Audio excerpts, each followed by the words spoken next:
especially as a young girl who got married and came into a small town. And when I faced my basic struggles, that time also spirituality was my strength. When I started work and I faced my challenges, there were lots of glass ceilings to break. At that time also, spirituality was my strength to say, don't stop. So for me, spirituality is the core of my being actually. And the day I pause in this journey, I see myself walking backwards as well. You're a leader, yeah? And you are handling like 2-3 communities and huge work. So where do you see yourself spiritually right now? Where do I see myself spiritually? Yeah. I think spirituality is a huge part of me. I don't know how to see myself spiritually, but spirituality has been my strength through everything.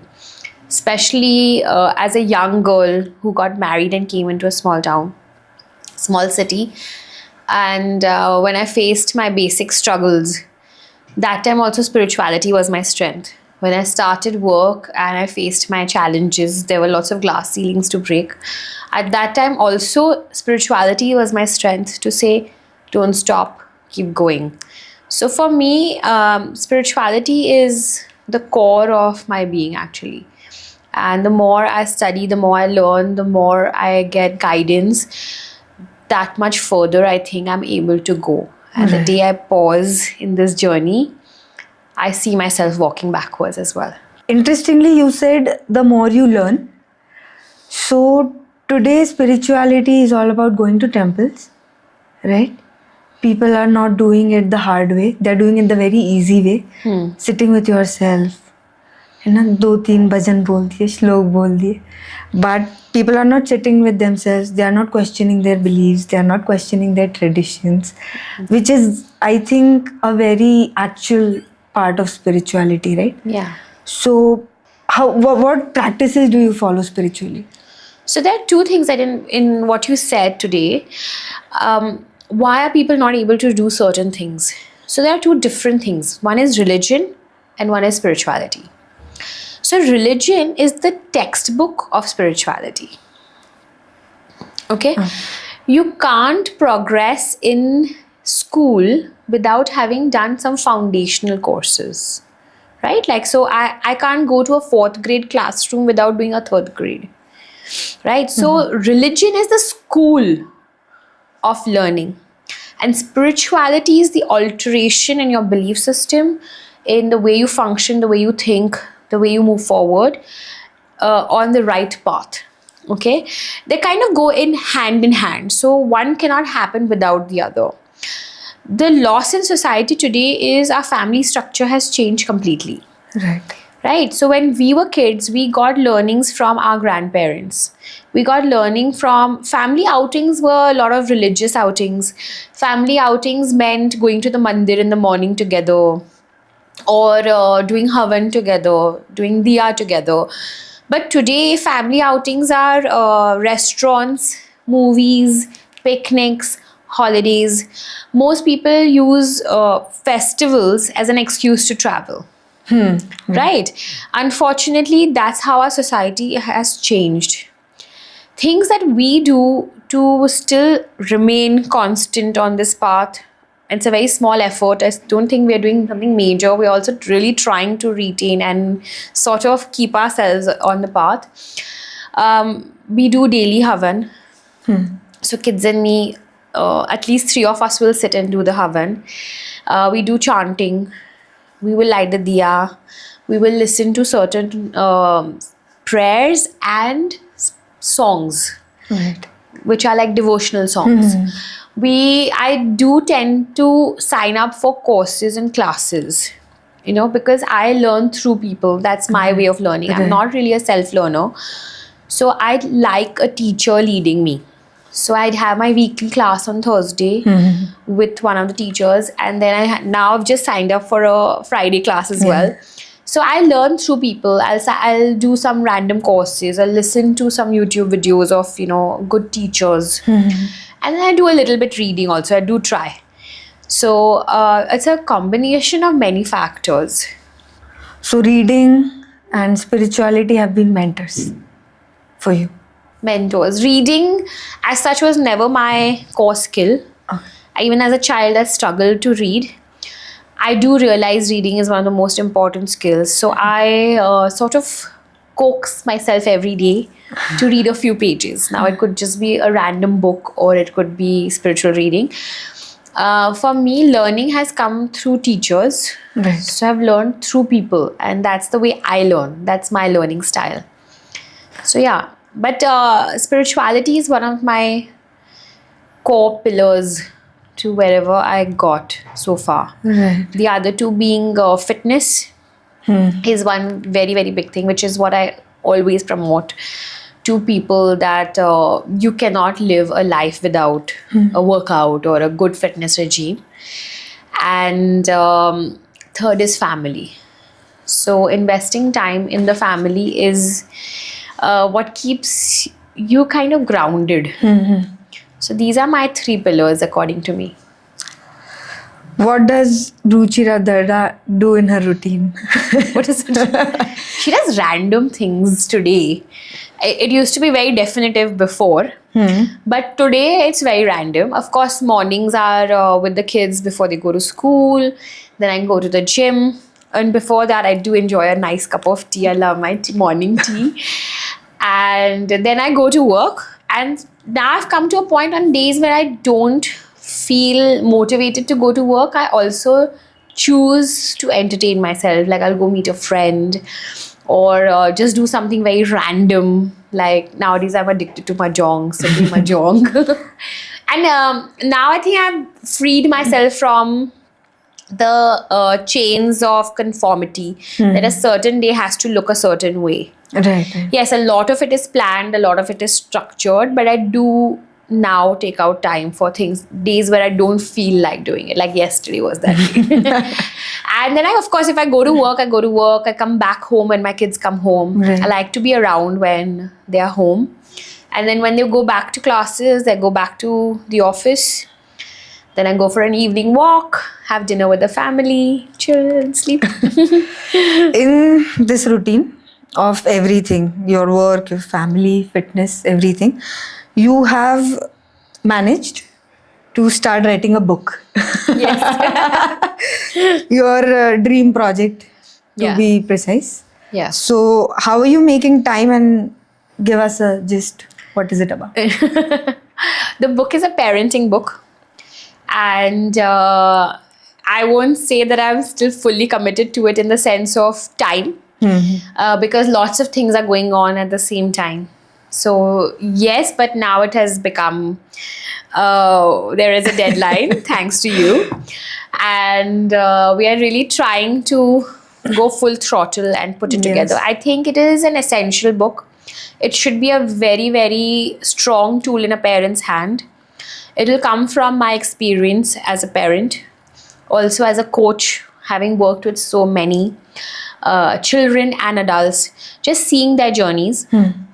So the idea of the book is not to be preachy, but to share an experience, and every individual can draw from it what they are looking for, what they need. You know, sometimes we're really good with the food routine, but we're struggling on the emotional side. So maybe that's the part you pick up.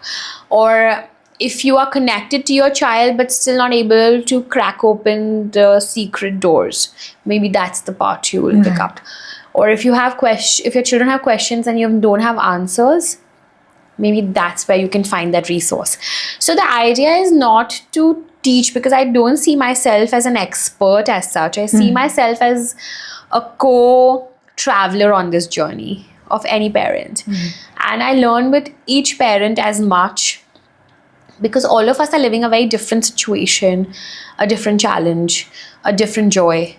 So I love that exchange of energies, that, you know what, this is what I did and what did you do? And sometimes your idea might just be better than mine. Right. So that's the idea of the book, yeah. Amazing. Waiting for it to come out. Thank you, me too. So, doing so many things, continuously into something. Yeah. One finishes, another starts. So, the popular belief is that leaders tend to get lonely. how is that, and how to deal with that also? It does tend to get lonely because you're living a certain ideology. And if you are growing and evolving every day, you're leading a team. So there are a lot of facets to it, right? So as you evolve, you will evolve above the clutter, right? So there'll be the whole crowd, and as one person evolves out, so their journey and path starts changing. So that's one. Second is when you're leading so many, when people are looking up to you, they are expecting you to have answers that they're seeking. Right.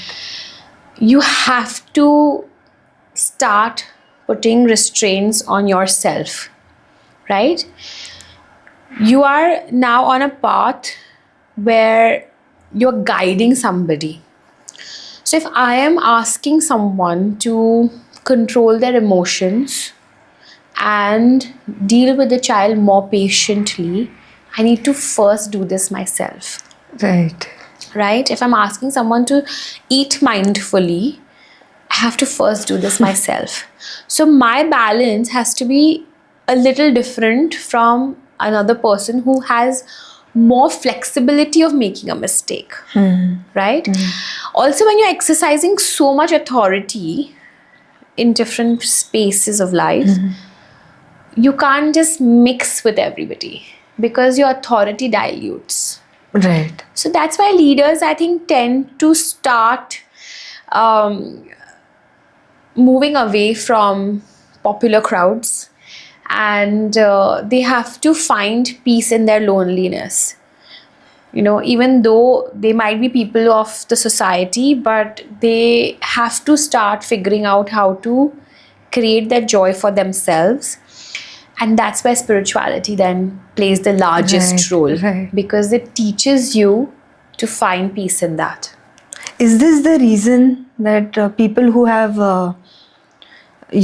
have achieved something, they are very spiritually inclined? Yeah. Almost everyone that you see. Yeah. Right? Anybody who has taken an unconventional decision or chosen a very different path, the black sheep. Yeah. Yeah. So this is the...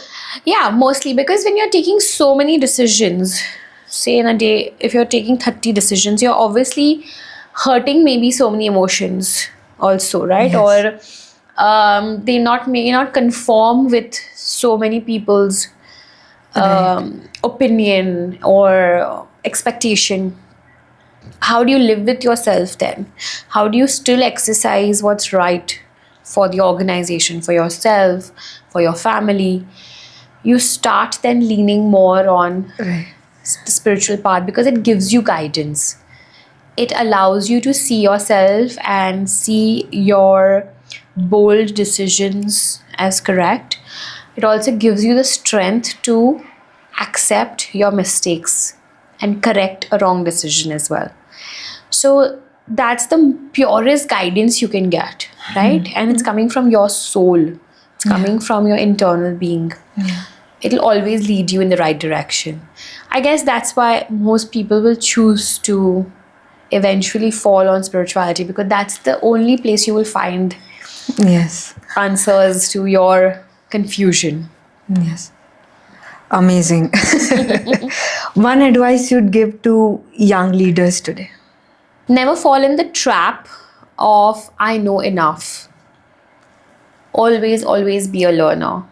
There's a lot to learn in every subject, in every field. When I started working on the Mahamarathon, I went to hundreds of people to learn, because I told you I learn from people. I went to runners in the community. I went to a variety of consultants. I went to organizers. I went to events, other people's events, to run, to see their expo, to see how their setup looks. And I still do that to date. When I meet a runner, I go and ask them, कैसा था experience? आपको क्या अच्छा लगा? Right. And I listen to each person's feedback as a lesson. Sometimes they tell me this was wrong, or this was not good on the route, or this was missing, or this could be added, but whichever event they are in. Right. And for me, each conversation is a learning opportunity.